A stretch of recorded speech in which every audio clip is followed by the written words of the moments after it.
back to Chatterbox Reviews. I'm your host, Tanya. With me today is my lovely husband, Stanley, and we have Obi Wan Kenobi to go through. Part 2.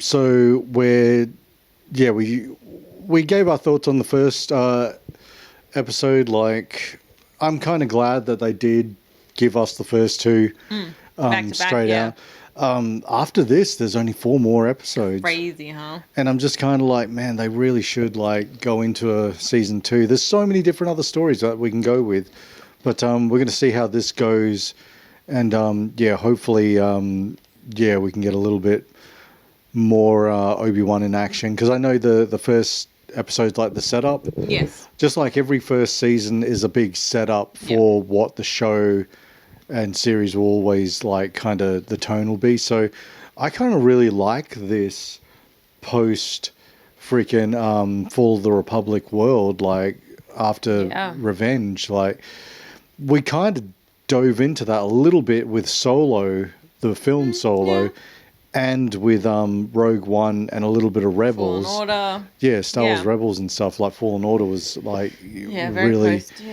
interesting kind of take. But yeah, I'm just sort of like, I want to sort of still stay in this world. Like, I know we got Andor coming as well. And there's another episode coming with the kids.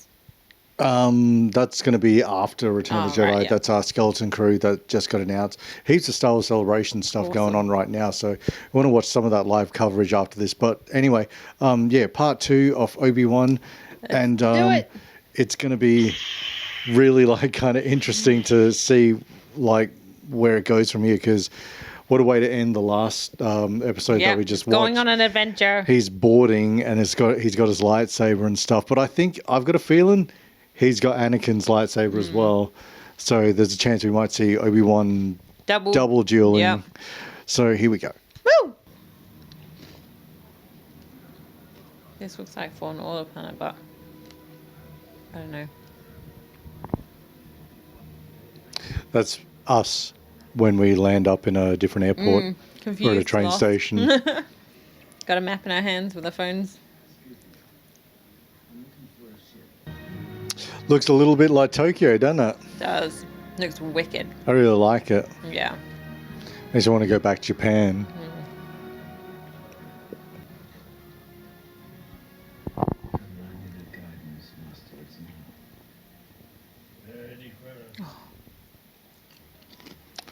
Oh no.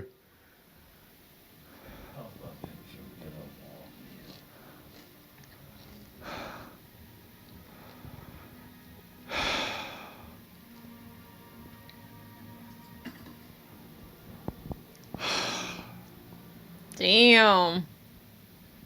That is brutal. Yep. Man, out of the frying pan into the freaking fire. I love this kind of... That was a nice little cameo. Yeah. But I'm still just...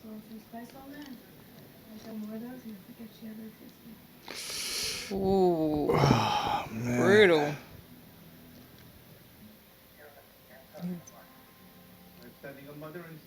Is he faking? Yeah. Swindler.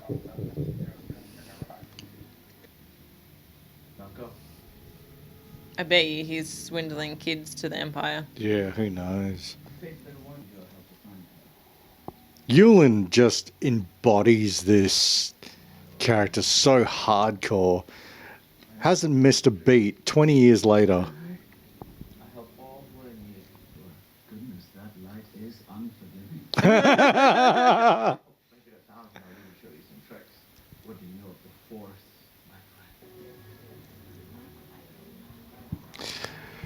It's such a nice reminiscence of episode 2 when him and Anakin go into the bar, or when he is on his like little investigation to find out who's trying to assassinate Padme.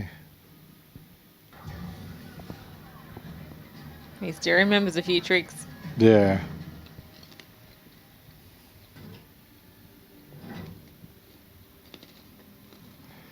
I don't think it's going to be her.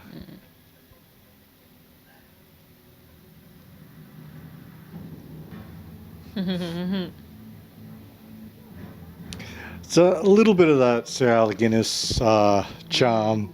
Well, everybody bleeds.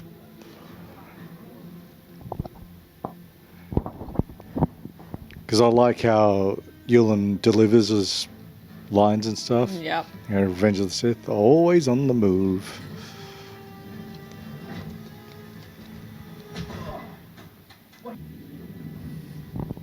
To me, that solidifies the bond of why she calls on Obi-Wan later. Because he was there for her. I mean, she does say it, you know, years ago you served my father in the Clone Wars.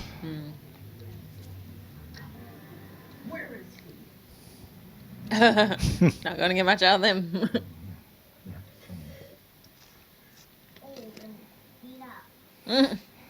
That's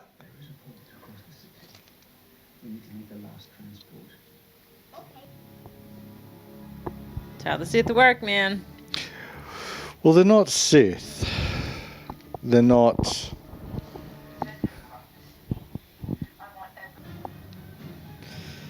He's like, crap. Oh, man. John Wick vibes. Come on. Yep. Not just that, like, remember in Mandalorian, end of the, like, second or third episode?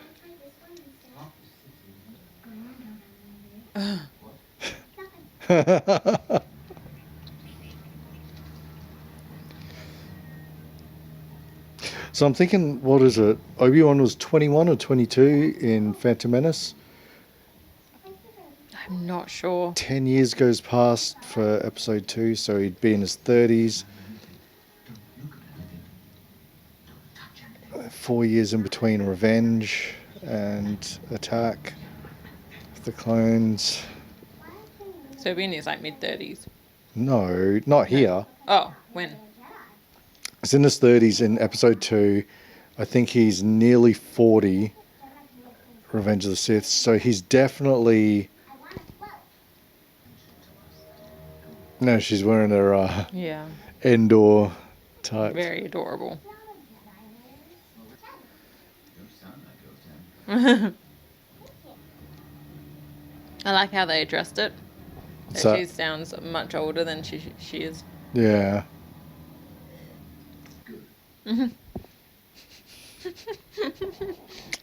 I mean, he's trying to do something that he's not supposed to be there doing. Yeah.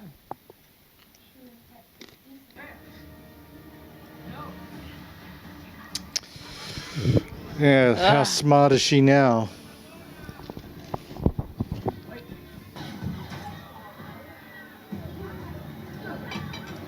Man, kid, you caused some trouble.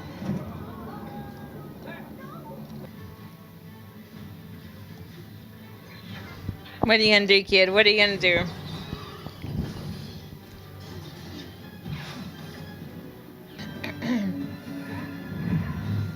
What's with all the fancy shit? Oh, because she's going to have a moment. It's going to use the Force. Yeah.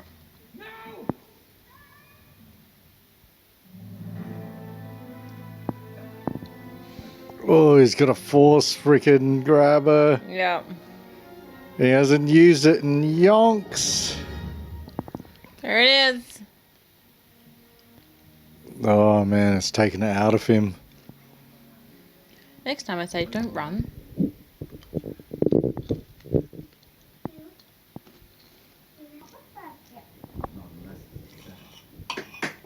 Who do you think he could be meeting? Lando? Mmm.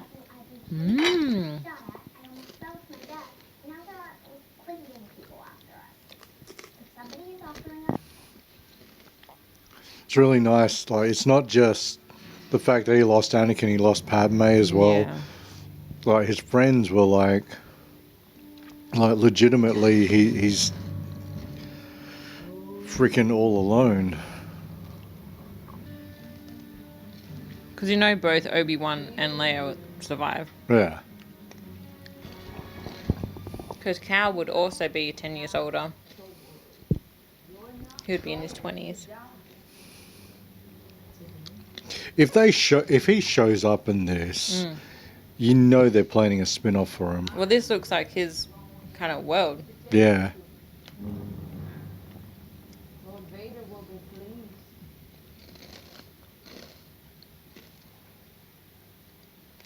Oh. You didn't know. Oh, he's just realized it. He's alive, Obi-Wan. Oh, man. Damn. Skywalker is alive.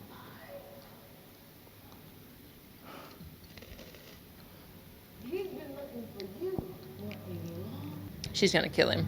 Yep. Sith ways.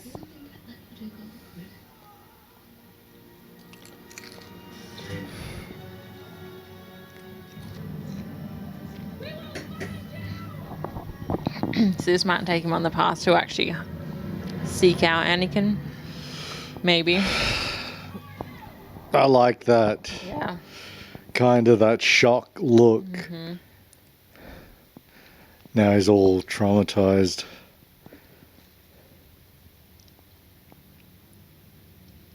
Well, he knows what he did. Oh. Look like you've seen a ghost.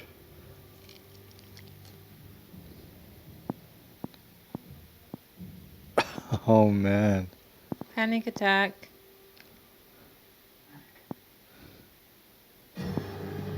Oh, man. Jesus. That's a look, isn't it? Oh. And Damn. the tank. Oh, I like that. Right. at the That's end. really cool. Now that's how you follow it up. Nice. Oh, man. That was such a great little cliffhanger. Yep. Yeah, I really like that. Yeah, that was cool. I don't care much for this Reva character. I think they're spotlighting her Yeah. way too much. But But he needs an antagonist to lead up to the big guy. sort of, but I think Kind of helps the story move along, though. yeah, like Leia, that little moment where he goes, "You remind me of someone," and it's just a nice kind of. You still feel that presence of the prequels and that kind of that push Definitely. for what do you call it? Like just it's hard to describe. Like when you're watching the prequels and stuff, like for the first time, and it was just sort of we already know that what characters are going to make it out, what's going to happen to Yeah. each one and stuff. But you still have that sense of urgency, sort of like, oh man, are they going to be able, like, how are they going to handle this situation, Yeah. and you know what's going to happen here and that, like, so yeah, just that whole kind of Obi-Wan paying that homage to Episode 2 when he is in detective mode and he is like doing his thing and stuff, and that was really cool. But then, like, you know, that shot of him, like, you know, they think they've got the drop on him, but it's actually him that's sort of like, you know, like just that line, well, we all bleed, like, bam, like gets out of there and stuff, gets Leia, rescues her and stuff. I think I got this real, I don't know, I'm worried that 6 episodes isn't enough. I feel like If maybe, they're all an hour long, it should be okay. yeah. Maybe. I think I like the credits that just said a special thanks to Dave Filoni. It's like, yeah, I wonder why, because you have to rewrite the scripts and more or less Save it. give it a quick polish Yeah. to turn around and be like, look, no, this is how Star Wars works. This is how this scene should work, and this is how Yeah. you know we should address this and that. But very yeah, happy with I like that, you know, they sort of address what 3PO was up to in the first episode. In this one, we're kind of looking at how kind of, you know, Obi-Wan getting reacquainted with the Force and stuff, catching Leia so she doesn't fall and stuff, and then, Reconnecting, yeah. Yeah, and also touching on like, maybe I could be, you could be my grandfather, because he is sort of like, yeah, I am. Pretty I've old seen now. my day now. Yeah. And same too, like, leading into A New Hope and stuff with Han, where did you pick up that old fossil from? And, Luke being like, Ben's a great man. Like, he served in the Clone Wars kind of thing. And like, it's a tragic end, but it's a nice, comes full circle with A New Hope. I'm just glad that we get to see this. Is there anything that you spotted in this that you liked? I mean, I did enjoy this episode just because it does have that reconnection to the Force. It's got Leia Organa just being a bit of a brat, but it's really a great callback to Amidala when she was being a bit of a brat in when she was like 16. Yeah, you Jedi are far too reckless. Yeah, It's and like, she's the already- Queen trusts my judgment, young handmaiden. You should too. But that's what I like. I like her spirit. I think she's feisty, and I like that. So I'm really looking forward to episode 3, which comes out next week. Wednesday it's for us in Australia, Yep. but I'm pretty much I'm on board for this. I'm having fun. Especially after the first episode, it kind of brought you down. So this one's a really nice pick-me-up of we're going on that adventure, we're going on a mission, we're reconnecting, we're doing all the things. I bet you by the end of this series, we will see Qui-Gon Jinn, or his voice. I'm hoping so. But yeah, if you agree with us, if we missed anything, let us know in the comments below. Check us out on Facebook, Twitter, Instagram, and Twitch. And thanks for watching. Bye. Bye.